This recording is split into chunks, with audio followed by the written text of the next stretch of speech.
और देखो, matter, anything which occupies space and has weight and can be felt by our senses, अपने इसको बोलते हैं मैटर।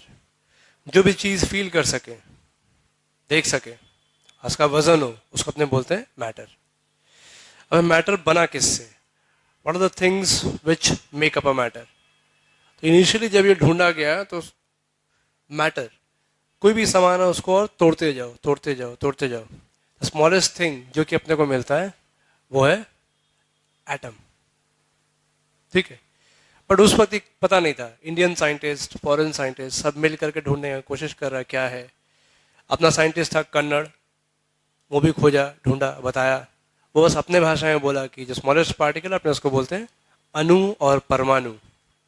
ठीक है, अणु इज मॉलिक्यूल और परमाणु इज एटम।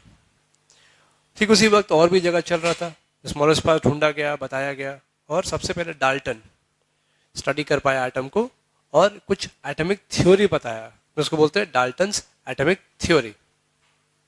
क्या है ये? Dalton's atomic theory.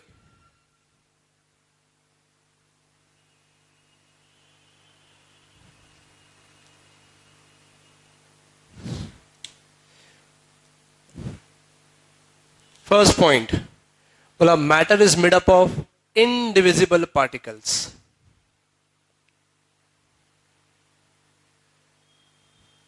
Called atom. The word indivisible मतलब उसके हिसाब से ये डिविजिबल नहीं है, बट ऐसा था नहीं।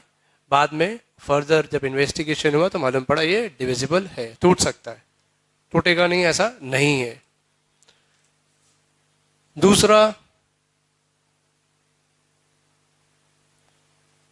atoms of same element are alike, but different element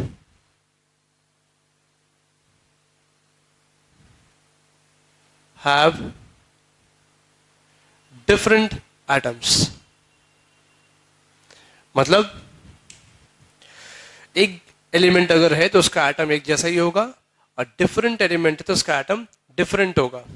ये भी पॉइंट गलत हो गया था बाद में जब डिस्कवर हुआ कि एक ही एलिमेंट का एटम्स अलग अलग होता है, जिसको हम लोग बोलते हैं आइसोटोप्स, बाद में पढ़ेंगे अभी।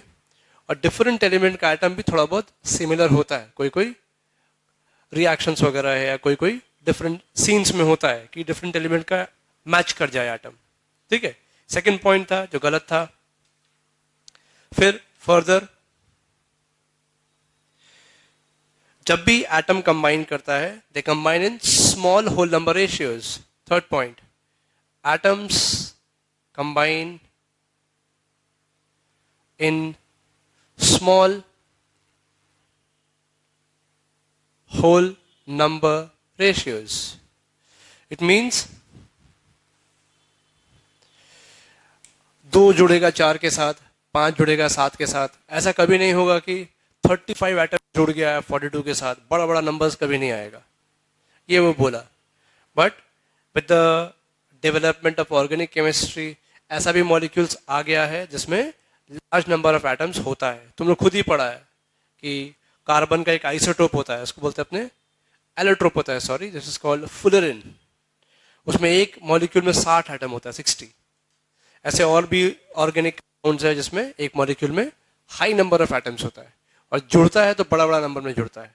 तो ये भी पॉइंट गलत हो गया। चौथा वो बोला, atoms participate in chemical reactions.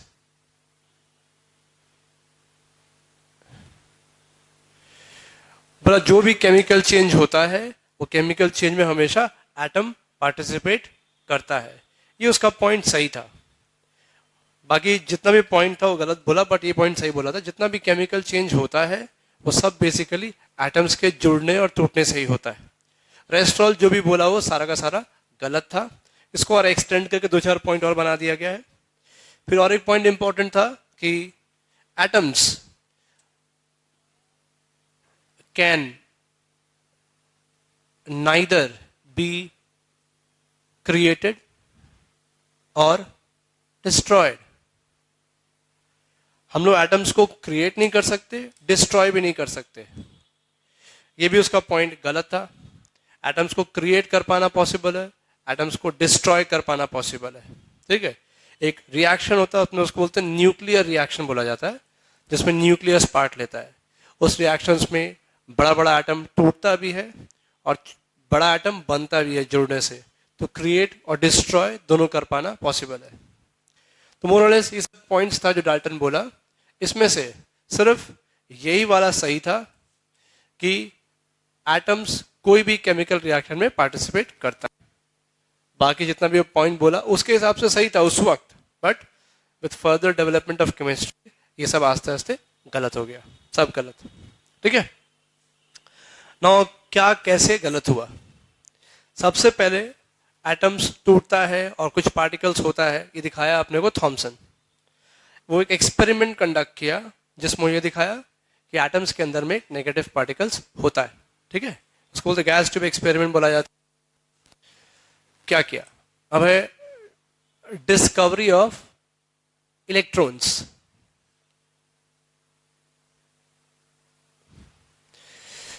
एक गैस ट्यूब लिया गया ऐसे,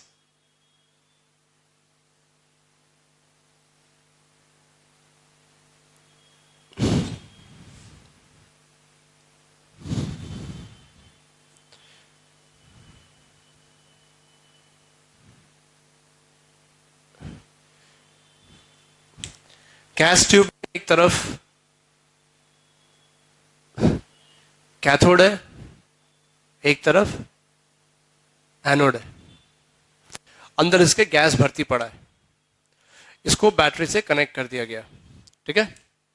अब अगर हम स्विच ऑन करें, हम करंट पास करना चाहें तो करंट यहां से पास नहीं होगा. क्यों? बस करंट पास करने के लिए कनेक्शन होना चाहिए. यहां बीच में कोई कनेक्शन है नहीं. बीच में क्या भर्ती पड़ा है? गैस भर्ती पड़ा है. क्या किया गया फिर? पंप ऑन कर दिया यहां से. ये पंप क्या करेगा? अंदर से गैस एक्सट्रैक्ट करना स्टार्ट करेगा. अंदर से गैस खींच रहा है बाहर. अंदर गैस क्या हो रहा है?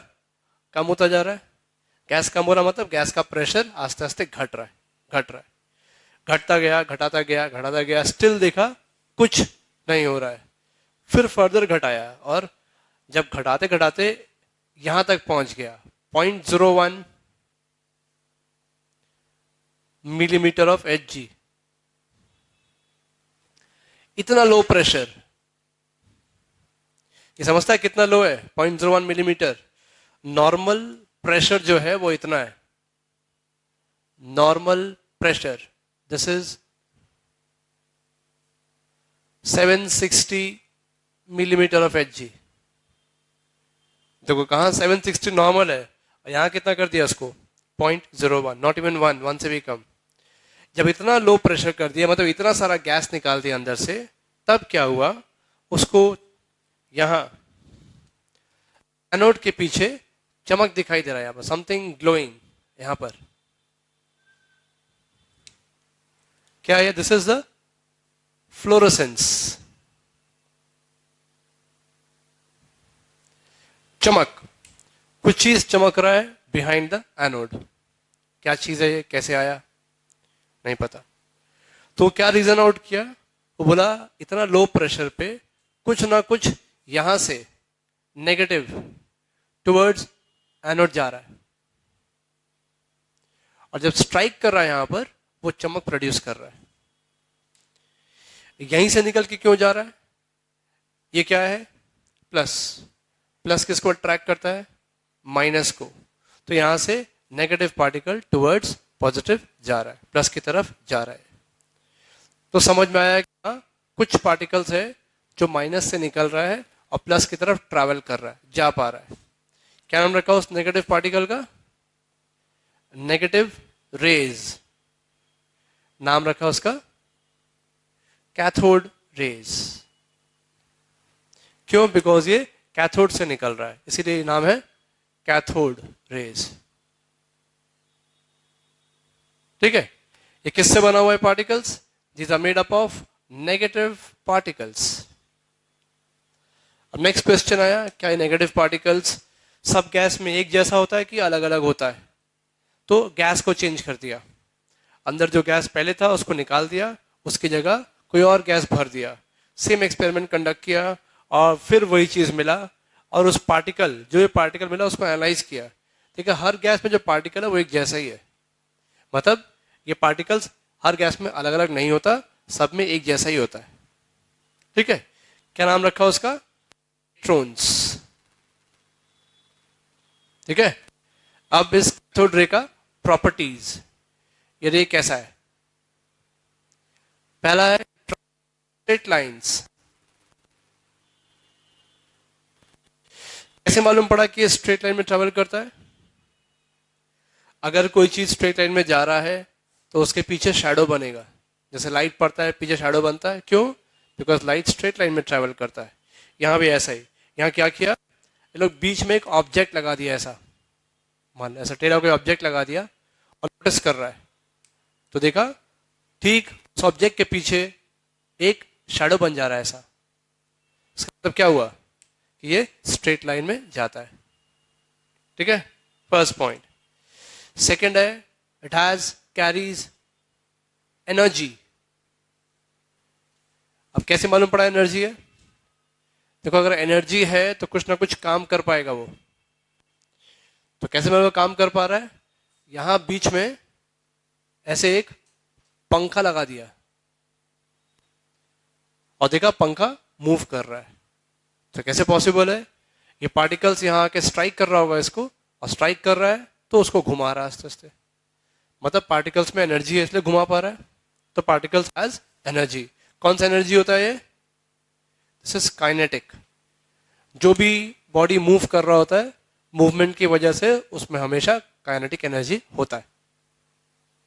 ठीक है, अब मास एंड चार्ज। मास क्या है इसका? मास इज नेग्लिजिबल, बहुत कम है। कितना बोलते हैं? That is 1 hydrogen divide by 1837। अपने हाइड्रोजन को बोलते हैं लाइटेस्ट एलिमेंट बोला जाता है, सबसे हल्का। ये उससे भी हल्का है, H डिवाइड बाय 1837। इसको अपने बोलते हैं mass of hydrogen. Charge, charge is 1.6 10⁻19 C। C stands for coulomb, unit है ये, बट हम लोग इसको जस्ट -1 बोलेंगे। ये करेक्ट अमाउंट ऑफ चार्ज है 1.6 10⁻19 कूलम, जिसको हम लोग -1 बोलते हैं। तो मतलब इसका मास ऑलमोस्ट 0 के बराबर है, बट चार्ज -1 के बराबर। कैसे लिखते हैं इसको? ऐसे, E -1 0। ये ऊपर चार्ज और नीचे मास। मास 0.00 समथिंग होगा तो उसको 0 मान लिया जाता है कि इसका वजन है ही नहीं। ठीक है, फिर अलग अलग गैस के हिसाब से नोटिस कर लो, सब में सेम रहता है। अब किया क्या? फोर्थ पॉइंट ये था, फोर्थ पॉइंट था E/m। E मतलब चार्ज, बाय m मतलब मास। चार्ज और मास को डिवाइड किया चेक करने के लिए, क्या आ रहा है? देखा, this is constant for any gas. आप कोई भी गैस ले लो इस ट्यूब में, उस गैस के लिए E/m का रेशियो हमेशा कांस्टेंट है, फिक्स्ड है, E/m। इसका मतलब हुआ कि ये गैस कोई भी ले लो सब में एक जैसा ही है। वैसे अगर डिफरेंट गैस में डिफरेंट होता तो इसका आंसर अलग अलग आता सब में, लेकिन आंसर अलग अलग नहीं आ रहा था, मतलब हर गैस पे ये एक जैसा होता है। ठीक है, दीज आर ऑल प्रॉपर्टीज किसका? कैथोड रेस का। नेक्स्ट इज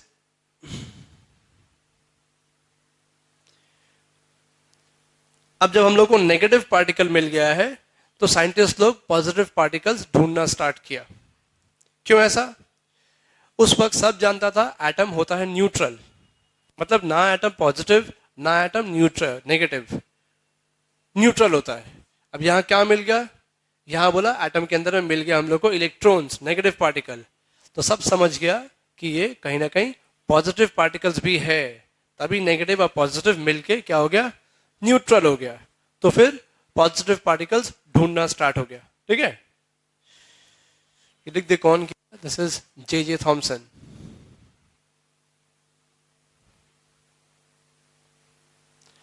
अब है discovery of positive particles of protons.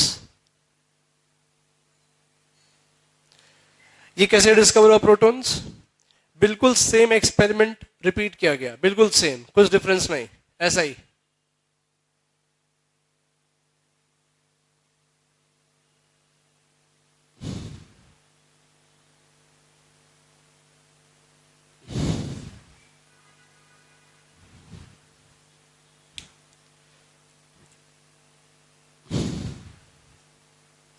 बस क्या किया गया, सॉरी, ये जो कैथोड है इसको बना दिया छन्नी जैसा, perforated. This was the cathode. इसमें क्या है, बीच में जगह जगह छेदा है, ऐसे।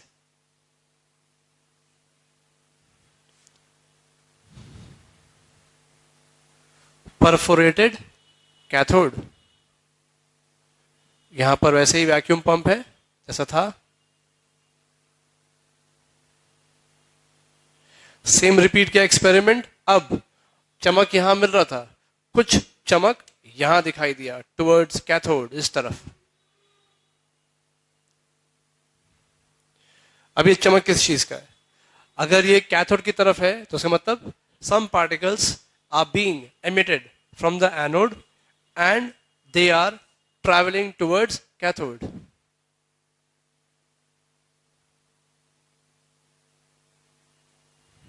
ये रहा, कुछ पार्टिकल्स है जो एनोड से निकल रहा है और टुवर्ड्स कैथोड जा रहा है। क्यों? Because these are positive particles, और पॉजिटिव हमेशा अट्रैक्ट होता है नेगेटिव की तरफ।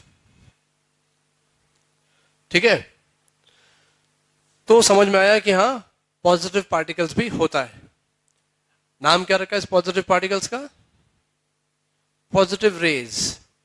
नाम पड़ा एनोड रेज।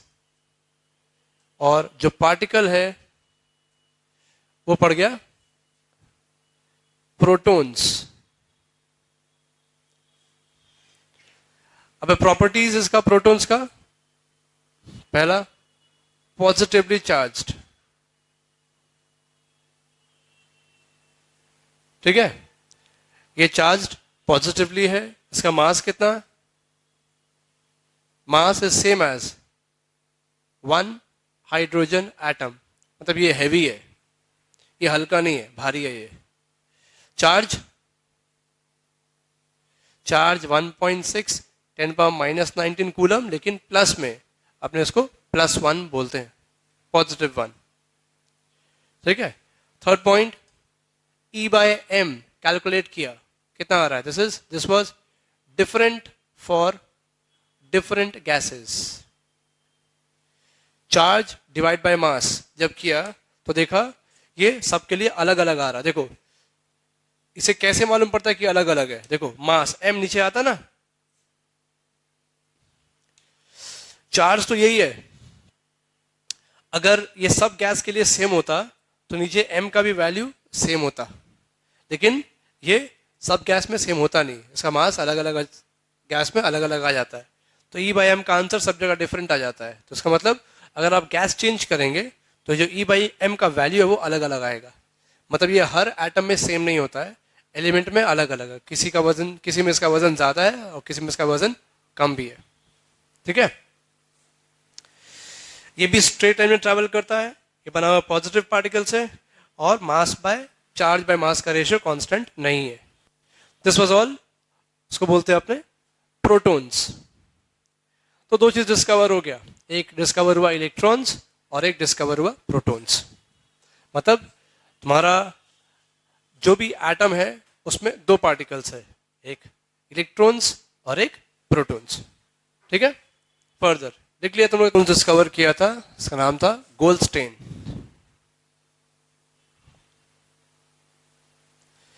नेक्स्ट अब ये प्रोटॉन्स और इलेक्ट्रॉन्स अंदर अरेंज्ड कैसे है। हम लोग को इलेक्ट्रॉन प्रोटॉन्स तो मिल गया, अब देखना है अरेंजमेंट कैसे अरेंज है। ये भी अलग अलग साइंटिस्ट लोग बताया। तो सबसे पहले था Thompson.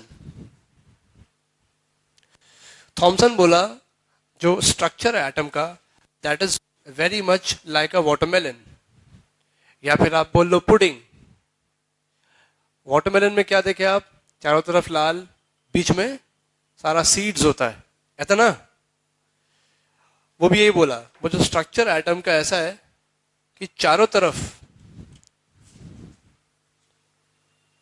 Thompson model he suggested structure is like a watermelon. Watermelon बोलो या फिर अपने जो खाते हैं पुडिंग, वैसा है।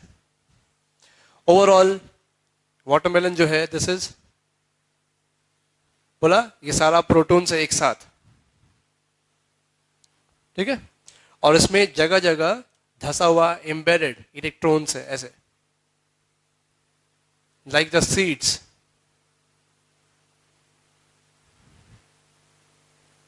ये वो स्ट्रक्चर बताया कि ऐसा कुछ स्ट्रक्चर है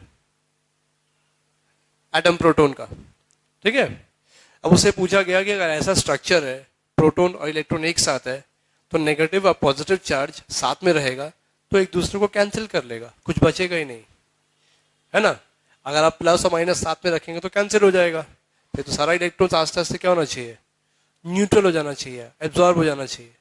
बट यहाँ पर इलेक्ट्रॉन्स अलग रहता है, इसका चार्ज खत्म नहीं होता। पूछा क्यों खत्म नहीं हो रहा है, जब साथ में तो खत्म तो होना चाहिए, लेकिन हुआ नहीं, वो भी नहीं बता पाया रीजन, तो इसका जो स्ट्रक्चर था उसको कैंसिल कर दिया गया, ठीक है। फिर रदरफोर्ड एक एक्सपेरिमेंट किया और उससे बताया स्ट्रक्चर होता कैसा है, ठीक है। क्या किया रदरफोर्ड्स मॉडल,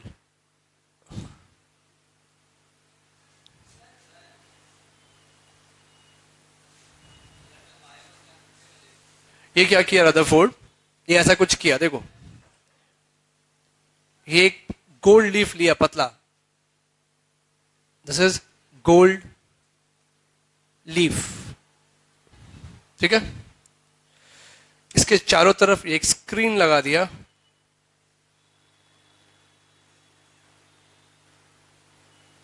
ठीक, इसको हम बाहर लिख देते हैं अभी। स्क्रीन लगा हुआ है एक चेक करने के लिए क्या हो रहा है, ठीक है। और इसके ठीक सामने यहां पर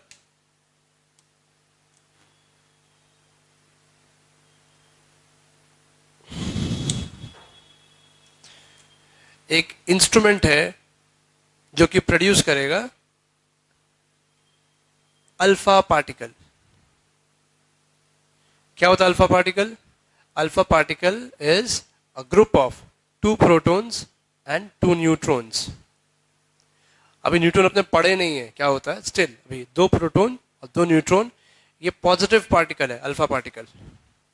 मतलब ये क्या करने वाला रदरफोर्ड, गोल्ड लीफ है, गोल्ड लीफ को ये मारेगा, किससे, by alpha particle. This is the gold leaf. Gold ही क्यों चूज किया, कुछ और क्यों नहीं चूज किया, तो गोल्ड ऐसा मेटल है जिसको एकदम पतला किया जा सकता है, एकदम पतला, थिनेस्ट, एकदम थिन, तो इसलिए गोल्ड चूज किया। अब करेगा क्या, वो यहां से अल्फा पार्टिकल प्रोड्यूस करेगा और ये अल्फा पार्टिकल गोल्ड लीफ को स्ट्राइक करेगा। अब नोटिस करना है स्ट्राइक करने के बाद ये जाता कहां है। तो जब किया एक्सपेरिमेंट, उसको क्या दिखाई दिया, उसको दिखाई दिया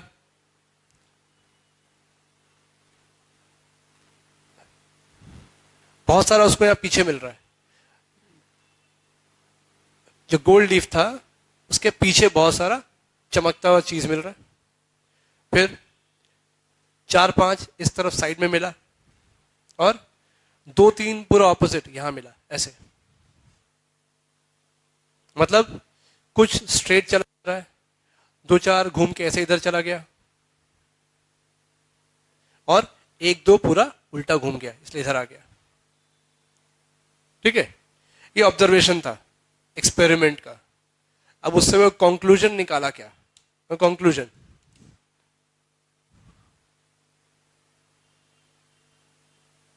सबसे पहला मतलब maximum space of an atom is empty. सबसे पहला कंक्लूजन, मैक्सिमम स्पेस खाली है। क्यों? तो मैक्सिमम चला गया ना आर पार, इसके दिख रहा है कुछ भी? सब पीछे जाके यहां दिखाई दे रहा है, मतलब एटम का मैक्सिमम जगह खाली होता है। सेकेंड पॉइंट बोला, there is a centrally located collection of positive charge. बोला एटम के ठीक बीच में एक जगह है जहां पर सारा पॉजिटिव चार्ज एक साथ इकट्ठा है, एकदम बीच में। ठीक है? और वो क्या है? दिस इज वेरी, बहुत छोटा है, एकदम छोटा। छोटा कंपैरिजन समझो, एक बड़ा सा फुटबॉल का स्टेडियम, उसके बीच में छोटा फुटबॉल रखा है। तो छोटा फुटबॉल जो है वो है ये, और पूरा स्टेडियम वो एटम था, ये वो बताया। ठीक है? अब जो इस सेंट्रल स्पेस के पास गया, अब तो हम बना रहे हैं इसका अलग से डायग्राम बनाते हैं एक और, ऐसा कुछ, ये रहा, ऐसे एटम्स है अलग अलग, मैक्सिमम खाली जगह। ये आपका कैथोड रेज जो जा रहा है, अल्फा पार्टिकल्स। देखो मैक्सिमम स्पेस, सब आर पार चला जा रहा है ना? फिर ये सारा बीच में पॉजिटिव चार्ज है। अब जो जो इसके आसपास आया, ये पास आया घूम गया, ये पास आया घूम जा रहा है, ये पास आया ये भी घूम गया, ऐसे करके जो इसके पास जा रहा है वो घूम जा रहा है। इसीलिए तो को 4-5 यहां मिल गया। पर जो इसके आमने सामने आ गया, पूरा एकदम आमने सामने, ऐसे हेड टू हेड, वो कहां जाएगा? घूमेगा, वो पूरा उल्टा घूम जाता है, इधर चला जाता है। जो भी उसके आमने सामने जा रहा है, ये उसके आमने बीच से गया, सामने गया, स्ट्राइक किया, पूरा उल्टा घूम गया, ऐसे आ गया। समझे? अब सोचो अगर ये चीज बड़ा होता तो सिर्फ 2-4 उल्टा घूमता कि बहुत सारा उल्टा घूमता? बहुत सारा। लेकिन यहाँ कितना उल्टा सारा घूम रहा है? 1-2 सिर्फ। इसका मतलब ये बहुत छोटा है, बड़ा तो है नहीं, इसीलिए बोला वेरी स्मॉल। ठीक है? तो रदरफोर्ड के हिसाब से एटम का मैक्सिमम स्पेस खाली होता है, बीच में एक जगह है जिसको बोलते हैं न्यूक्लियस, जो सेंट्रल है, centrally this is called nucleus. इसके अंदर सारा पॉजिटिव चार्ज एक साथ रहता है, वो बोला। और बोला चारों तरफ इसके इलेक्ट्रॉन्स घूमता रहता है, मतलब उसके हिसाब से ये स्ट्रक्चर हो गया, दिस इज द न्यूक्लियस, सारा प्लस चार्ज, और इलेक्ट्रॉन्स अलग गोल गोल रास्ता में रोटेट करता रहता है। This is what Rutherford suggested.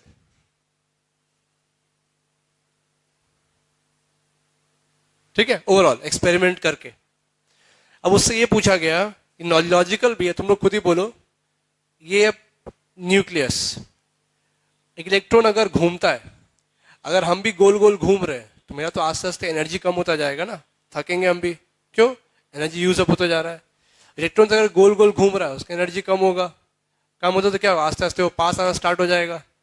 पास आते आते आते आते कभी ना कभी ऐसा होगा कि वो जाके ऊपर बढ़ गया इसके अंदर, बस ये तो खींचेगा ना उसको। एनर्जी कम हुआ और जोर से खींचा, और कम हुआ और जोर से खींचा, उससे क्या हो रहा है? वो जाके इससे भिड़ जाएगा। ठीक है? तो उससे पूछा गया ऐसा क्यों नहीं हो रहा है, तो वो इसका रीजन नहीं दे पाया। वो बोला लॉजिकल है, भिड़ना तो चाहिए, बट बोला हमको रीजन इसका नहीं पता क्यों नहीं हो रहा है ऐसा। नॉर्मली एटम में इलेक्ट्रॉन्स न्यूक्लियस से नहीं भिड़ता, तो रीजन नहीं था। तो ये रीजन बाद में और एक साइंटिस्ट था, बोहर, नील बोहर, इसको क्लियर कर दिया कि हाँ ऐसा क्यों नहीं होता। ठीक है? वो क्या बोला कि जो शेल्स है और ऑर्बिट्स जिस पे इलेक्ट्रॉन्स रोटेट कर रहा है इस रास्ता को, इसको बोलते हैं एनर्जी लेवल्स। मतलब हर रास्ता का अपना एक फिक्स्ड एनर्जी है। कैसे? जो रास्ता पास में इट हैज लो एनर्जी, और जो रास्ता दूर में इट हैज हाई एनर्जी।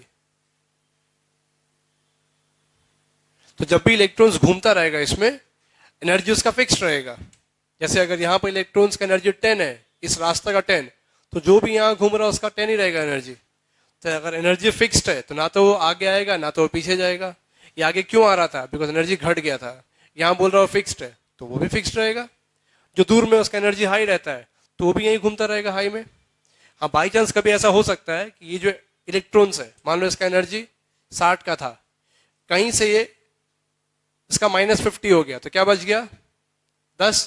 तो क्या होगा? वो ये इलेक्ट्रॉन्स फिर जंप करके 10 वाला रास्ता में आ जाएगा। ऐसा हो जाएगा। अगर एनर्जी आ जाए, बढ़ जाए, तो वो हाई में चला जाता है जंप करके। अगर घट जाए तो वापस वो लो में आ जाता है। ऐसा होता है, बट भिड़ता नहीं कभी ऐसे। समझे? दिस वाज नील बोहर, जो कि रदरफोर्ड का डिफेक्ट को क्लियर कर दिया। ये इसका डिफेक्ट था। ठीक है, समझ गए अभी तक? अब है, अभी तक देखो सिर्फ 2 पार्टिकल्स डिस्कवर हुआ है, एक इलेक्ट्रॉन और एक प्रोटॉन। न्यूट्रॉन बाकी है। अभी कैसे मालूम पड़ा? अब सोचो एक बैग में अगर 4 बुक है, हम पूछे बैग का वजन कितना है, तो नॉर्मली 4 बुक मिला करके जो आएगा वो बैग का वजन हो जाएगा। हो जाएगा ना? अभी आया जो एटम है, एटम किससे बना हुआ है? Proton plus electron. ये अभी तक प्रूव हुआ है, इतना ही प्रूव हुआ ना। तो इन दोनों का मास को कंबाइन किया, कंबाइंड मास, और चेक किया कि ये कंबाइंड मास एटम का मास के बराबर है कि नहीं। तो नोटिस किया कि इसका combined mass is very much less then mass of atom. Almost आधा आ रहा है, पूरा आ ही नहीं रहा है। इसका मतलब कि अभी भी अंदर कुछ ना कुछ पार्टिकल है इसके जो नहीं जानते अपने, जिसका वजन है बट चार्ज नहीं है।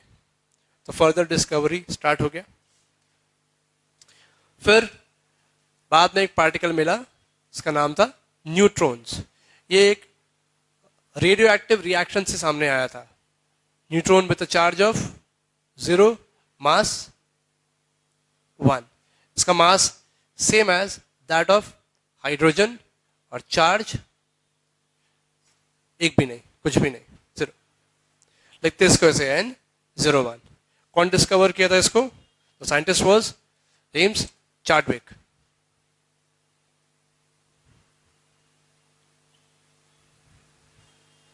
ठीक है, ये न्यूट्रॉन ढूंढ के बताया। तो ओवरऑल अपने पास 3 पार्टिकल आ गया। अब क्या क्या? इलेक्ट्रॉन चार्ज -1, मास ऑलमोस्ट नील। प्रोटॉन चार्ज +1, मास 1 बोलते हैं अपने। Neutron charge 0, mass 1। ओवरऑल इन सब को मिला के बोलते हैं अपने सब एटॉमिक पार्टिकल्स।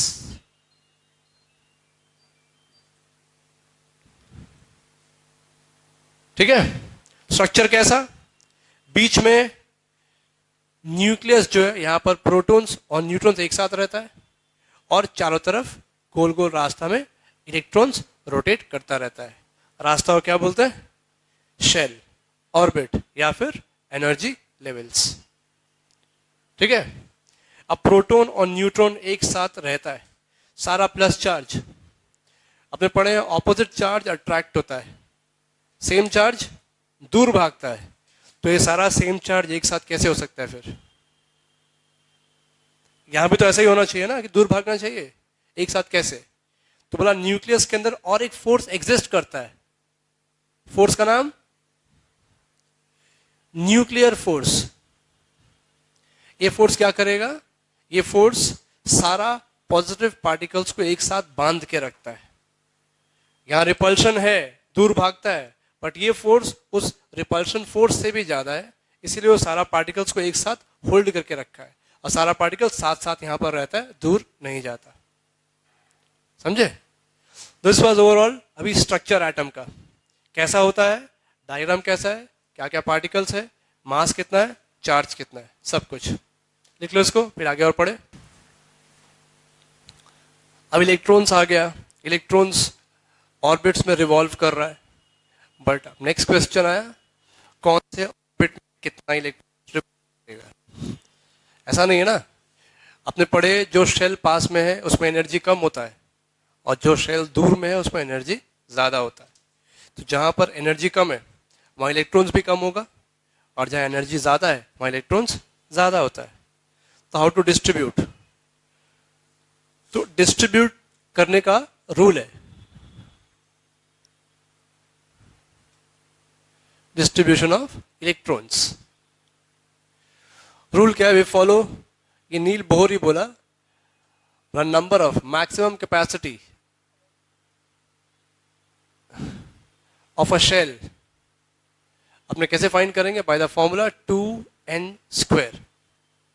जैसे फर्स्ट शेल, इसमें कितना हो सकता है, 2 × 1², 2। सेकेंड शेल, इसमें कितना होगा, 2 × 2² विच इज 8। थर्ड शेल कितना आएगा, 2 × 3², 18। मतलब फर्स्ट शेल में कभी भी 2 से बेसी नहीं, सेकेंड में कभी भी 8 से बेसी नहीं, थर्ड में कभी भी 18 से बेसी नहीं। लेकिन जब डायग्राम बनाएंगे ये पॉइंट ध्यान रखना पड़ेगा आपको, क्या, the last shell will never have more than 8 electrons। Last shell में कभी भी 8 से ज्यादा इलेक्ट्रॉन्स नहीं होगा, कभी भी। इन केस अगर एक्स्ट्रा है, in case if more than 8, then fill 8 and move the rest to the next shell।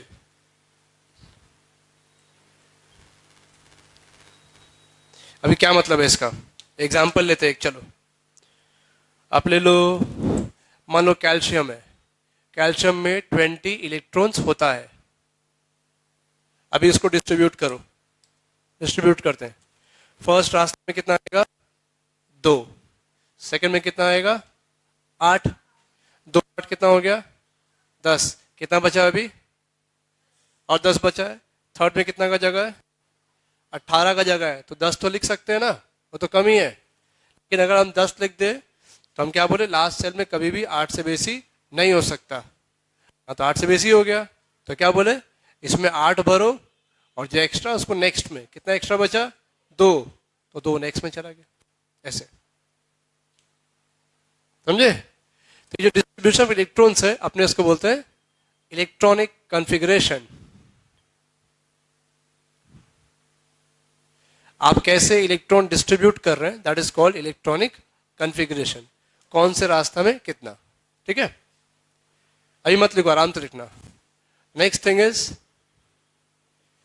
Atomic number. क्या होता है, it is the number of protons, इसको बोलते हैं अपने atomic number. Now protons is always equal two electrons, बराबर रहता है। स्टिल अपने यहां पर जब भी लिखेंगे तो प्रोटॉन से लिखेंगे, क्यों, बिकॉज इलेक्ट्रॉन्स कम बेसी हो सकता है। इलेक्ट्रॉन्स अगर आ गया तो बढ़ भी सकता है, निकल गया तो घट भी सकता है। प्रोटॉन्स हमेशा कांस्टेंट रहता है, वो घटता बढ़ता नहीं है। इसीलिए अपने हमेशा डेफिनेशन में प्रोटॉन्स ही लिखते हैं। The number of protons present in an atom is called atomic number, ठीक है। कहाँ लिखते हैं इसको हमेशा, स्क्रिप्ट। जैसे ये लिखा कैल्शियम, तो ये नीचे आएगा यहाँ पर, इज कॉल्ड सब, ठीक है। मतलब कैल्शियम में कितना प्रोटॉन्स हो गया, 20 प्रोटॉन्स। कितना इलेक्ट्रॉन्स हो गया, 20 इलेक्ट्रॉन्स। एटॉमिक इलेक्ट्रॉन आपके पास आ जाएगा, ठीक। नेक्स्ट आता है मास number. Mass number, this is number of protons plus neutrons total. मतलब इनडायरेक्टली बोल रहा है न्यूक्लियस का जो वजन होता है अपने उसको बोलते हैं मास नंबर। न्यूक्लियस होता है ना, न्यूक्लियस में प्रोटॉन्स और न्यूट्रॉन साथ में होता है, तो ये न्यूक्लियस का वजन हो गया, प्रोटॉन प्लस न्यूट्रॉन मिला दो एक साथ, this becomes the mass number. Mass number कहां लिखते हैं? This is written as superscript. तो दिस इज सुपरस्क्रिप्ट, ऊपर 40, सुपरस्क्रिप्ट ये, ठीक है। तो इससे क्या हम लोग अब डिस्ट्रीब्यूट कर पाएंगे? एक और एग्जांपल मान लो सोडियम 23 एंड 11। अब बताओ इसमें कितना इलेक्ट्रॉन्स, कितना प्रोटॉन्स और कितना न्यूट्रॉन्स? नीचे ये हो गया atomic number, this is proton, यही इलेक्ट्रॉन भी है, और न्यूट्रॉन माइनस करके 23 माइनस 11 विच इज 12। माइनस क्यों किया? बिकॉज ये प्रोटॉन प्लस न्यूट्रॉन है, प्रोटॉन तो 11 पता ही है, तो न्यूट्रॉन्स माइनस करके आ जाएगा। अब डिस्ट्रीब्यूट करो, इलेक्ट्रॉनिक कॉन्फ़िगरेशन,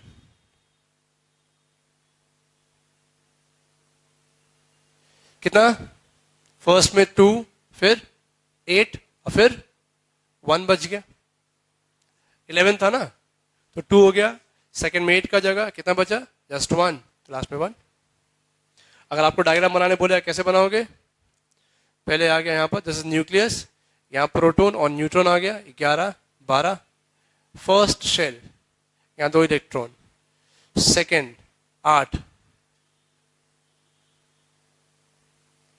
और last this is 1, this is Na23 11, ऐसे, ठीक है।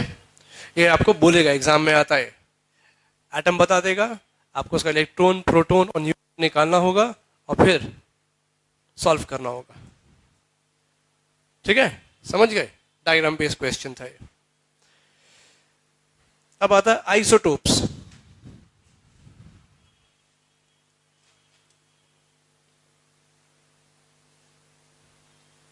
क्या आइसोटोप्स? ये है atoms of same element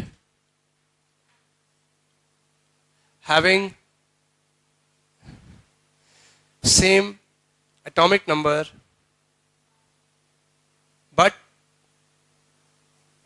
different mass number, ठीक है। atoms of same element having same atomic number but different mass number, अपने इसको बोलते हैं isotopes. Example chlorine 35 and 17, chlorine 37 and 17। देखो एटॉमिक नंबर सेम है बट मास नंबर अलग अलग, इसी को बोलते हैं आइसोटोप। अब याद करो डाल्टन क्या बोला था? एक ही एलिमेंट का एटम एक जैसा होता है, ये एक ही एलिमेंट का एटम है बट अलग अलग है, एक जैसा नहीं है, ठीक है। तो वो पॉइंट गलत प्रूव हो गया, ठीक है। अब इसमें और क्या होता है पहले लिख लो, फिर लिखे, और जगह नहीं है अभी फिलहाल। अब इस आइसोटोप्स के बारे में एग्जाम्पल लिखे थे, chlorine 35 and 17, chlorine 37 and 17। Electrons, protons और न्यूट्रॉन्स, इलेक्ट्रॉन्स कितना है? 17, proton 17, neutron 35 minus 17 which is 18। यहाँ electron 17, proton again 17, neutron 37 minus 17 which is 20। अदो इलेक्ट्रॉन सेम है ना। इस पर डिपेंड करता है केमिकल प्रॉपर्टीज।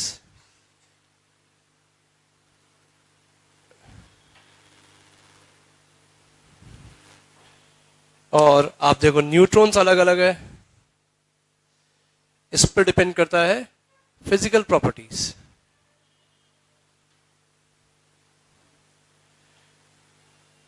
इलेक्ट्रॉन से मतलब isotopes have same chemical properties but different physical properties. क्यों?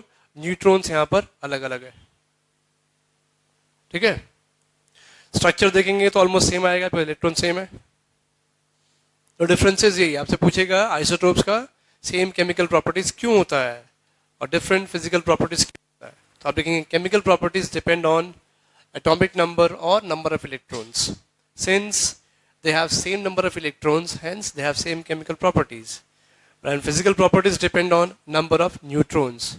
Since they have different number of neutrons, so physical properties are different. ठीक है. तो जितना भी पॉसिबल एलिमेंट्स है हर एक का कोई ना कोई आइसोटोप होता है. जैसे 2 क्लोरीन का अगर आप लिखे हाइड्रोजन का तो उसका भी 3 है. Hydrogen is 1H1, 2H1 and 3H1. इसको बोलते हैं protium. This is called deuterium. This is called tritium. नाम है अलग अलग. प्रोटियम, ड्यूटेरियम और ट्रीटियम. ठीक है. ये आपका ऐसे जितना भी एलिमेंट है सबका कोई ना कोई आइसोटोप होता है.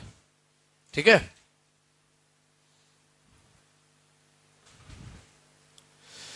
फर्दर आता है आइसोबार्स.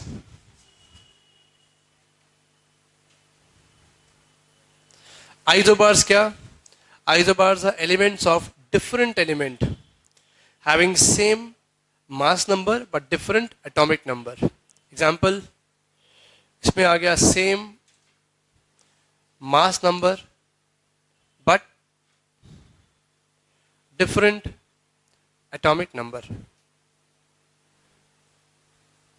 ठीक है. एग्जाम्पल ले लो आप. Calcium 40 and 20, argon 40 and 18.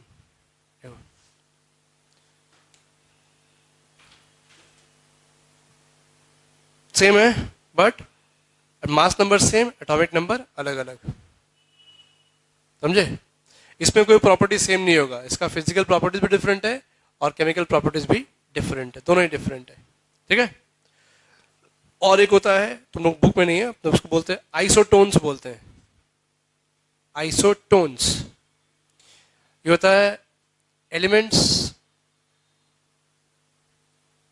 which have same number of neutrons.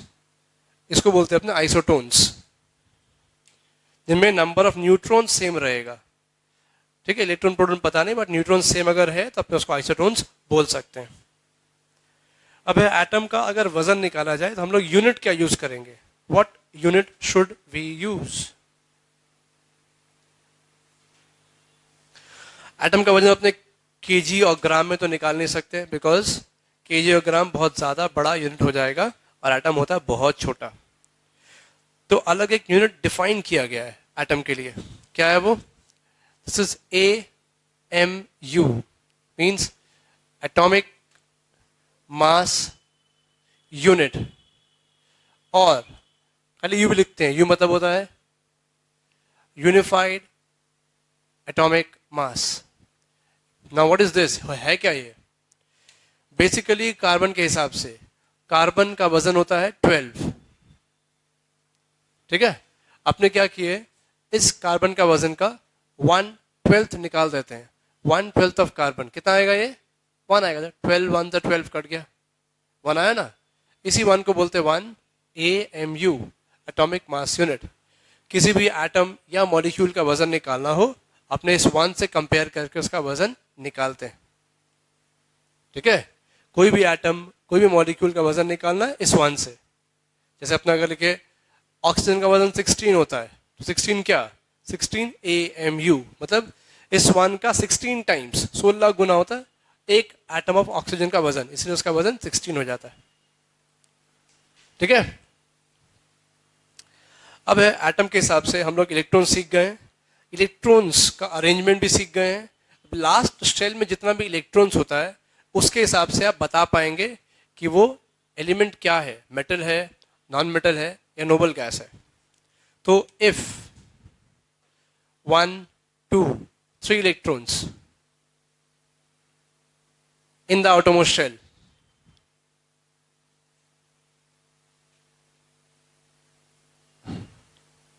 तो अपने क्या बोलते हैं उसको? This is a metal. If 4 5 6 7 electrons in the outermost shell तो वो क्या हो जाता है? Non metal. और if 8 in the outermost shell तब इसको बोलते हैं नोबल गैस. इनर्ट गैस 8 भी होता है और 2 भी होता है, लेकिन 2 वाला सिर्फ एक ही है, हीलियम। बाकी सब में लास्ट सेल में 8 होता है। और एक चीज यहां पर क्या है, 4 वाला, ये जो 4 है ना, 4 और 5, इसको कभी कभी मेटलॉइड बोला जाता है। मेटलॉइड मतलब एलिमेंट जिसका थोड़ा प्रॉपर्टी मैच करता है मेटल से और थोड़ा प्रॉपर्टी मैच करेगा नॉन मेटल से, आपने उसको बोलते हैं मेटलॉइड। वो किस में आ जाता है, अगर लास्ट सेल में 4 या 5 आ रहा है तो बोला जाता है उसको। कभी 4 में भी आता है और कभी 5 में भी आता है, लेकिन 1 2 3 अगर है तो फिक्स्ड वो मेटल है, 5 6 7 है तो फिक्स्ड नॉन मेटल है, और लास्ट में 8 आ गया तो वो क्या है, इनर्ट गैस, नोबल गैस। क्या होता है नोबल गैस, ये ऐसा गैस है जो किसी भी एलिमेंट से रिएक्ट नहीं करता, इनर्ट गैस बोलते हैं अपने उसको। ठीक है, किसी भी एलिमेंट से रिएक्ट नहीं करेगा तो वो बन जाता है इनर्ट गैस। अब रिएक्ट क्यों नहीं करेगा, क्या ऐसा चीज है जो रिएक्ट नहीं करता, तो उसका स्ट्रक्चर। लास्ट सेल में कितना आ गया, 8, तो कभी भी लास्ट सेल में अगर 8 आ जाए तो वो स्टेबल हो जाता है। बाकी जब हम लोग स्ट्रक्चर बनाए थे, सबके लास्ट सेल में 8 नहीं आ रहा था, किसी के लास्ट सेल में 2 भी आ रहा है, लास्ट सेल में किसी के 1 भी आ रहा था, बट 8 नहीं आ रहा था, तो वो स्टेबल नहीं है, मतलब वो रिएक्ट कर सकता है। जैसे ही 8 कंप्लीट हो जाएगा रिएक्ट नहीं करेगा।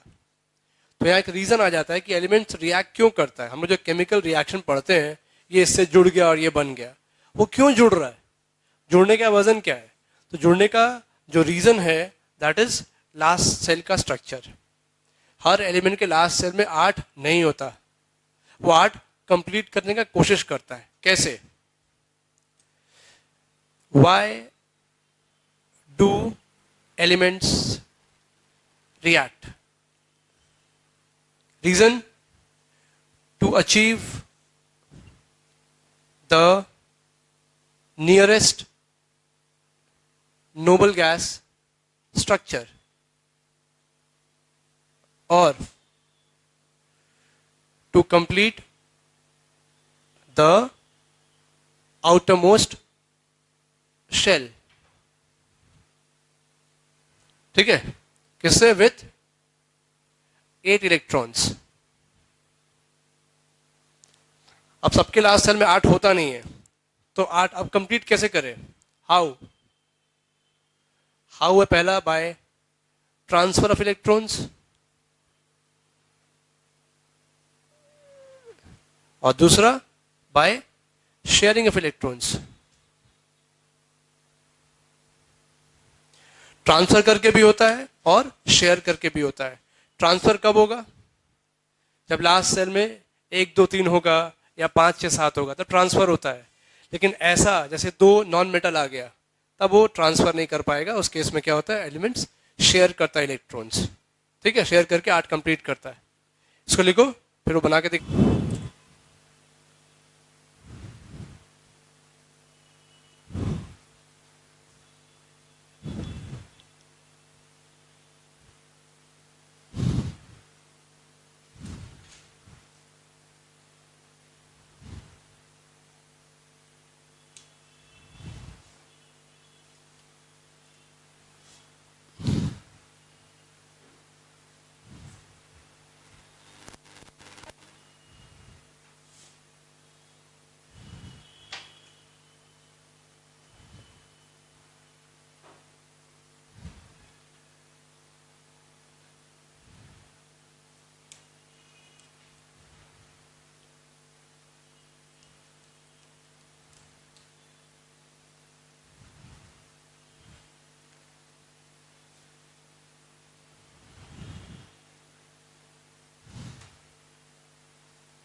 हो गया, नहीं तो एग्जाम्पल लेगा कुछ कुछ एलिमेंट्स का, सोडियम, क्लोरीन, ऑक्सीजन, एल्यूमिनियम।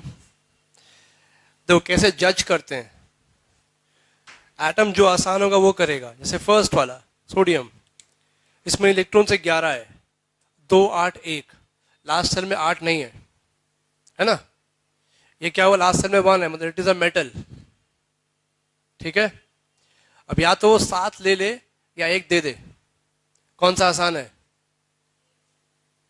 7 ले ले इलेक्ट्रॉन्स तो 8 हो जाएगा पूरा, या 1 दे दे, तो कौन सा इजी है?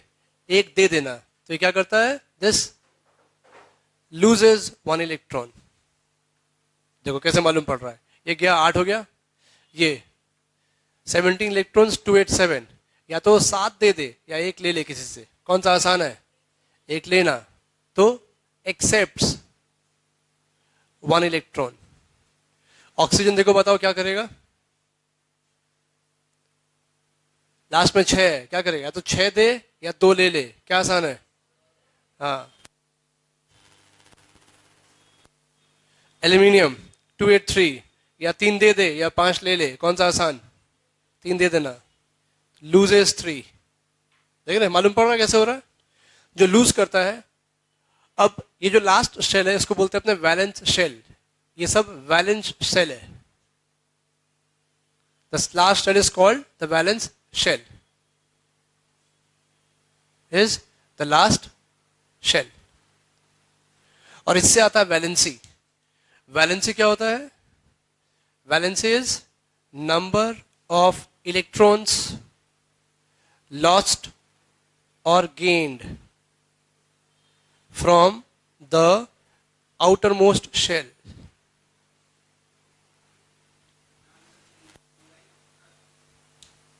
ठीक है, लास्ट शेल से इलेक्ट्रॉन्स कितना लूज या गेन हो रहा है। जैसे यहां पर इलेक्ट्रॉन लूज हो रहा है ना, तो उसका वैलेंसी क्या होगा?